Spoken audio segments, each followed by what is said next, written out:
rekam.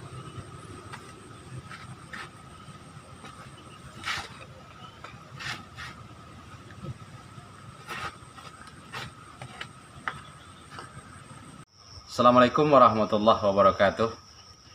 Pada para pemirsa channel Hidayah Minang, sanak saudara yang ingin tahu tentang berbagai permainan dan kesenian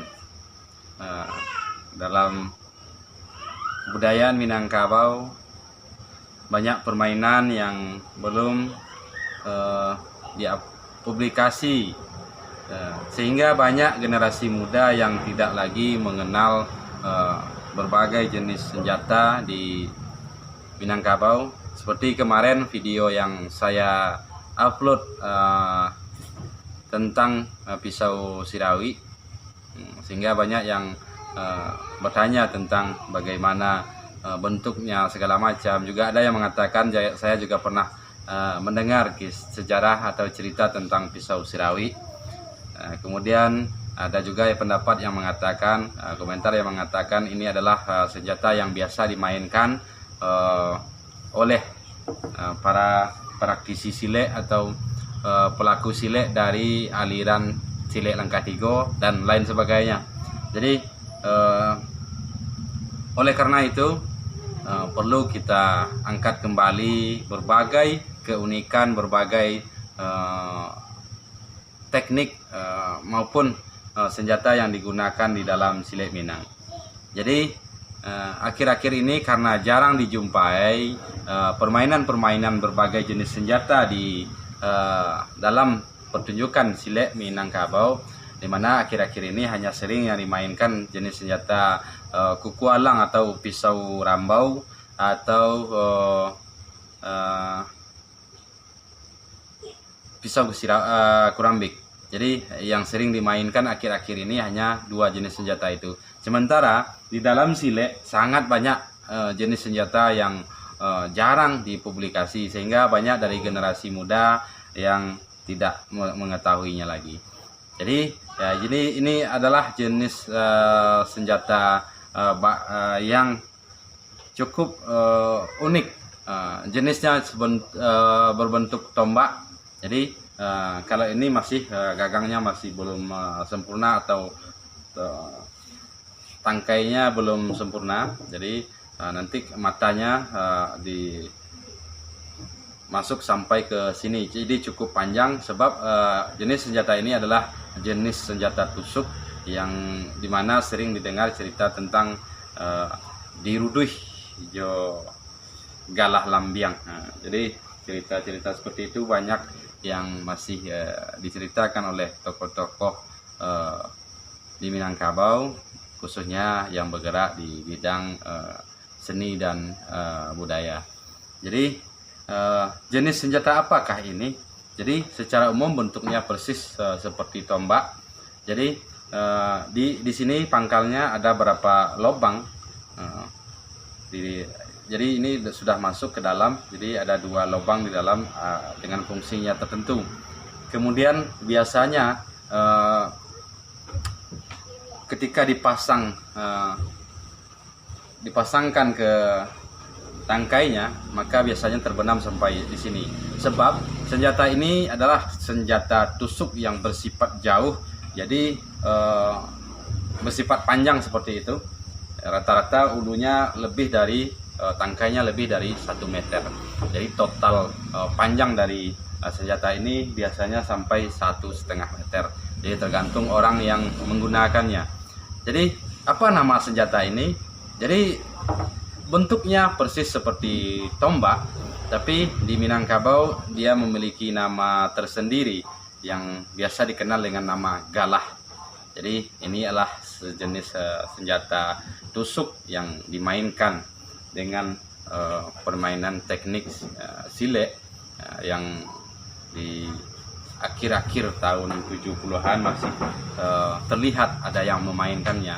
Namun sampai ke sini saya telah melihat berbagai pertunjukan acara di berbagai daerah, tidak terlihat lagi yang memainkan teknik dari senjata tombak atau yang biasa dikenal di Minangkabau dengan nama galah. Jadi bagaimana tekniknya? Mungkin saya akan mencoba memperlihatkan sedikit.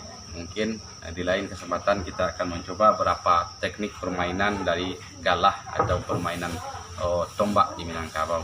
Jadi dia seiring dengan pergerakan silet yang unik dan geraknya harus seirama dan mengalir. Inilah salah satu teknik di dalam silet di Minangkabau. Jadi perlu kita pahami berbagai teknik permainan silet di Minangkabau pada konsepnya berawal dari teknik gerak langkah atau yang disebut dengan balabeh. Dari sinilah titik awal pergerakan silet yang akhirnya dengan konsep-konsep dan metode tertentu sehingga melahirkan gerak langkah yang mengalir. Jadi jenis senjata ini selain yang tumpuan yang panjang, kemudian memiliki mata yang cukup tebal, sebab ini adalah jenis senjata tusuk, jadi bukan tipis. Dia mata yang cukup tebal, jadi dapat dilihat matanya, jadi cukup tebal.